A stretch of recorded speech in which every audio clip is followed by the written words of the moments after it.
En esta sección vamos a estar desarrollando nuestro pensamiento crítico. Vamos a estar hablando de algunos detalles que nos pueden ayudar a poder tomar decisiones más inteligentes al momento de trabajar con la estadística. Queremos recalcar que cuando trabajamos con estadística debemos utilizar el sentido común porque esto nos puede ayudar a poder tomar decisiones más inteligentes desde el principio. Y recordar que tenemos que saber cuál es el contexto, la fuente, los métodos, las conclusiones y las implicaciones prácticas de los estudios y las investigaciones con las que vamos a estar trabajando. No todas las personas que trabajan con estadística tienen una buena motivación. Muchas veces se utiliza con propósitos no tan positivos o tan honestos como uno esperaría. Así que tenemos que estar preparados para encontrarnos con estudios e investigaciones que no están diseñados con un propósito realmente de mostrar honestamente los resultados. Y a veces tenemos simplemente los resultados de errores que se cometieron durante el proceso de desarrollar, planificar, recopilar, analizar y llegar a conclusiones con datos que realmente no es que tengan alguna intención negativa, sino que simplemente se cometieron errores y para eso nosotros debemos tener toda la información para poderla analizar por nuestra cuenta y entonces determinar si el proceso se hizo correctamente o en algún momento, en algún paso del camino, se cometieron esos errores. Así que debiéramos aprender a distinguir entre lo que son las conclusiones estadísticas que tienen validez o están respaldadas por los datos y aquellas conclusiones que nos dan la impresión de que están equivocadas o hay algún tipo de error envuelto en eso. El uso de las gráficas es bien común en la estadística y tenemos que tener la capacidad de poder interpretar correctamente las gráficas. También debemos tener la capacidad de poder generarlas correctamente de manera que no hayan errores en el momento de interpretarlas. Por ejemplo, estas dos gráficas que estamos viendo aquí son sobre la misma información.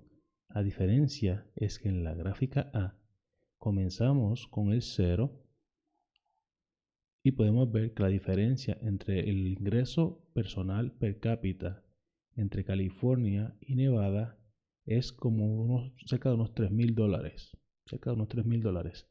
Nota que en la gráfica la diferencia entre las columnas no es tan marcada. Sin embargo, al comenzar esta misma gráfica en $30,000, pareciera visualmente que la diferencia es astronómica.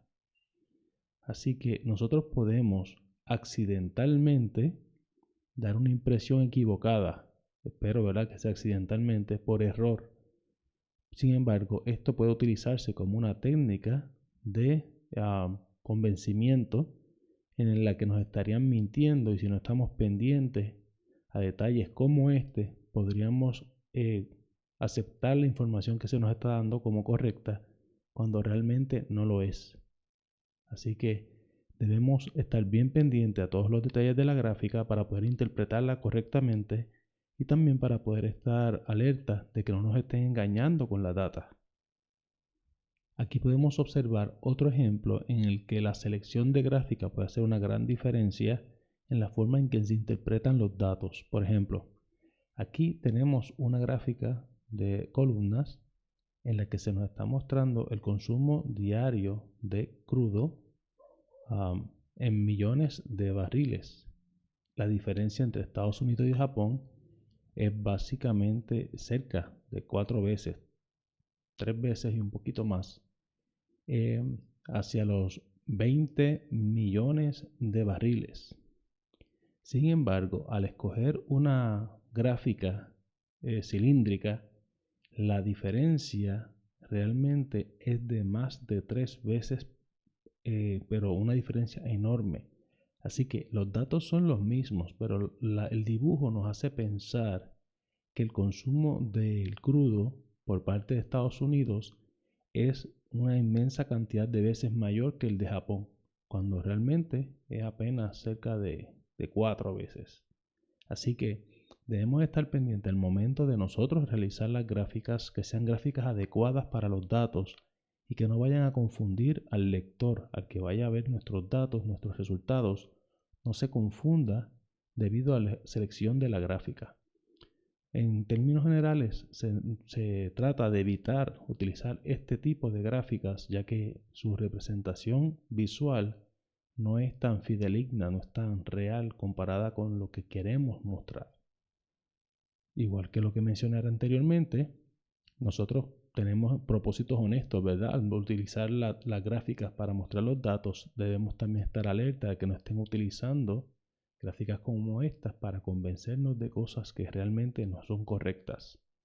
Así que debemos tener el sentido común y los ojos bien abiertos. Habíamos mencionado en secciones anteriores acerca de los diferentes tipos de muestreo. Y el método de respuesta voluntaria es uno de esos métodos que no es muy recomendado si queremos obtener data válida, ya que la mayoría de las veces los hallazgos no pueden ser traducidos a la población debido a que este grupo no necesariamente representa de una manera correcta la población. La correlación y la causalidad. Este es uno de los errores más comunes al momento de interpretar la estadística. Y es que nosotros podemos observar que hay una relación entre dos variables y pensar que una de ellas causa la otra, y eso no necesariamente es así.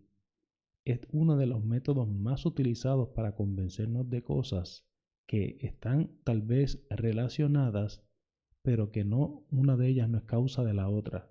Sin embargo, si uno no está pendiente, puede creer que una de las variables está causando el comportamiento de la otra y tomar decisiones basadas en esa creencia que probablemente es incorrecta. Así que, aunque nosotros veamos que hay algún tipo de relación entre dos variables, entre dos cosas que están cambiando, nosotros no debemos llegar a la conclusión de que una está causando la otra. Cuando tenemos muestras demasiado pequeñas, las conclusiones a las que llegamos o los datos que obtenemos tal vez no representan en la población. Así que nosotros no debiéramos utilizar muestras muy pequeñas y para tratar de conectar a conclusiones amplias o muy importantes, porque una muestra pequeña hace difícil que se represente a la población. El tamaño de la muestra realmente no es lo más importante, sino la calidad de la muestra. Esa muestra representa a la población. Sin embargo, aún dentro de una muestra de buena calidad, si la muestra es demasiado pequeña, nos podría estar guiando en la dirección equivocada. Así que un balance entre la calidad de la muestra y el tamaño de la muestra es preferible. El uso de los porcientos es otra de esas áreas donde las personas pueden confundirse al momento de interpretar resultados o conclusiones. Nosotros sabemos que el 100% representa el total, así que si nosotros tomamos el 100% de algo, básicamente lo estamos tomando todo. Si un servicio se ha mejorado en un 100%, eso significa que ahora es perfecto. 110% de un esfuerzo hace algún sentido. Bueno, realmente 110% es una expresión que utiliza la gente para decir que está dando más allá de lo que puede dar, lo cual tampoco hace mucho sentido. Sin embargo, el 110% en un esfuerzo matemáticamente no tiene ningún tipo de significado o de validez. Ahora, si pueden ocurrir cambios de más de un 100%.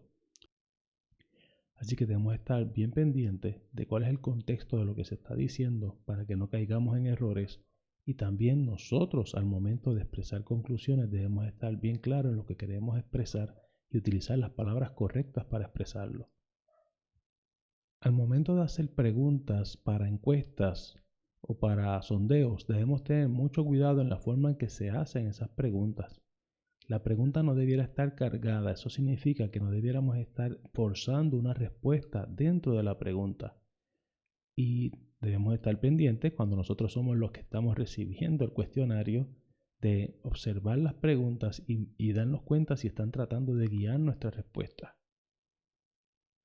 Es bien interesante notar que aún el orden en que se hacen las preguntas puede cambiar drásticamente el resultado de la respuesta. Por ejemplo, aquí se estaba haciendo una pregunta donde decía, ¿dirías tú que el tráfico contribuye más o menos a la contaminación del aire que las industrias? Cuando la pregunta se hizo en ese orden, los resultados fueron 45% dijeron que el tráfico contribuía más y 27% dijeron que la industria contribuía más a la contaminación del aire. Cuando la pregunta se hizo con las industrias primero y el tráfico después, o sea, diría, ¿consideras tú que la industria contribuye más o menos a la contaminación del aire que el tráfico? Entonces la industria sacó un 57% versus el tráfico con un 24%. Así que también debemos tener mucho cuidado cuando leemos una pregunta o cuando redactamos una pregunta, que el orden en que se está haciendo la pregunta puede afectar los resultados. Otro detalle que tenemos que entender es que cuando las personas, en el caso de que estemos haciendo una especie de sondeo o de encuesta, las personas que no contestan afectan de una manera marcada nuestros resultados. Si nosotros queremos poder extrapolar la información que obtenemos de la muestra hacia la población, debemos entender que hay diferentes tipos de personas que se comportan de diferente manera y aquellas personas que se rehúsan a hablar con los encuestadores tienen una perspectiva del mundo que los rodea que es bien diferente a aquellos que le abren la puerta a los encuestadores y los invitan a que entren a la casa. Por lo tanto, nosotros necesitamos conseguir alguna manera en la que nosotros podamos alcanzar a esas personas que tienen ese otro punto de vista diferente. De lo contrario, estaremos representando a través de los datos una realidad que es diferente a la verdadera. Otro detalle que puede afectar dramáticamente nuestros resultados es la data faltante. Cuando no tenemos todas las medidas o cuando tenemos medidas faltantes dentro de un mismo grupo de datos. Cuando estamos trabajando con datos necesitamos tener lo más completo posible esos datos. Así que cuando estamos haciendo preguntas debemos hacerlas de una manera que puedan obtenerse los datos que queremos. Hay personas que no van a querer decir cuánto ganan, por ejemplo. Entonces eso haría difícil poder obtener datos correctos que representen a la población. Y en el caso del censo en los Estados Unidos, dando otro ejemplo, a veces tenemos falta de información de personas que viven en la calle, personas que no tienen hogar, así que no tienen una dirección física que nosotros podamos llegar a donde ellos y hacerle las preguntas del censo para poder saber la información sobre ellos. Así que aún el censo de los Estados Unidos, con todos los recursos que tiene, sufre de falta de información debido a las personas que viven en la calle, que no tienen una dirección permanente.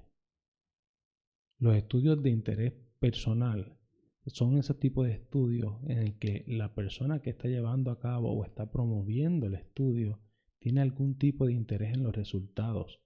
Debemos tener mucho cuidado con este tipo de estudios porque a veces pueden modificarse los resultados para satisfacer a aquella persona que está interesada y que está financiando el mismo. Así que debemos tener mucho cuidado con los resultados de estudios de este tipo. Si trabajamos en ellos tenemos que estar enterados de lo que está ocurriendo y si estamos recibiendo los resultados debemos también saber qué es lo que ocurrió para poderle dar algún tipo de validez o algún tipo de relevancia a un estudio de esta manera. Debemos ser bien cuidadosos. La precisión de los números puede ser otro de esos detalles que pueden confundir a las personas. Un resultado que sea preciso no necesariamente significa que es exacto.